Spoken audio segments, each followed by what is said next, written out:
alle sammen. Vi forestiller os Steam med at åbne noget Pokémon hver dag her. Og hver dag i butikken er åben, så torsdag, lørdag og søndag kommer der ikke nogen. Men ellers de andre dage. Nu har vi de sidste 2 dage åbnet de 2 andre. Mega Magnesium og Emperor. Og i dag der er det så Feraligatr EX-boxens tur.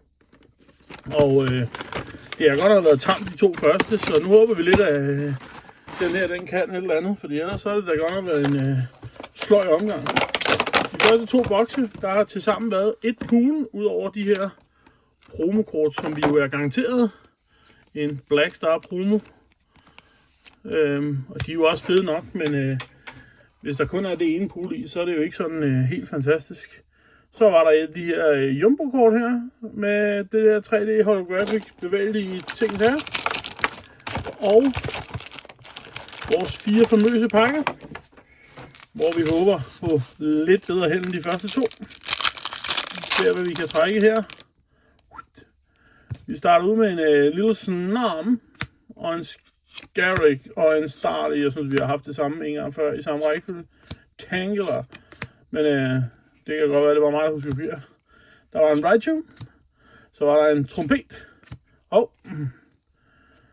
Og en hopper til sidst der. Og så var der den der Sisla, ja, whatever.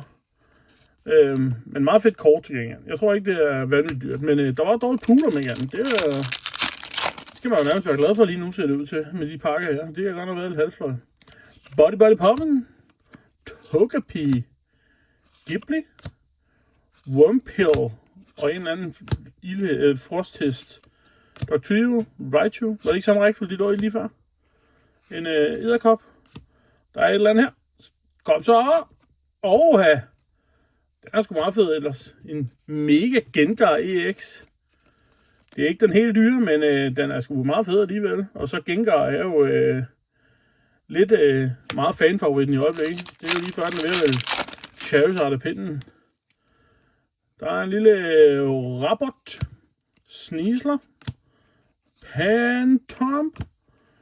Og kæft, der er mange navne. Banat. Og en Prisma Energy. Carbrick. Ghibli. Termin. Og en almindelig holografus.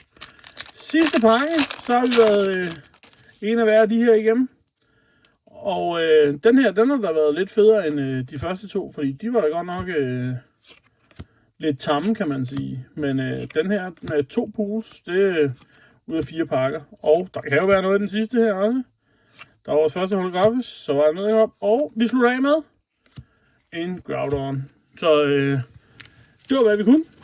Det er sådan det er. Men en meget fed Gengar. Desværre oversendet. Ellers så har jeg nok også sendt den tur til USA.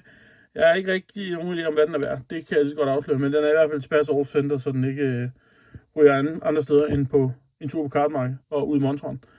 Kan I have en fantastisk dag. Hej.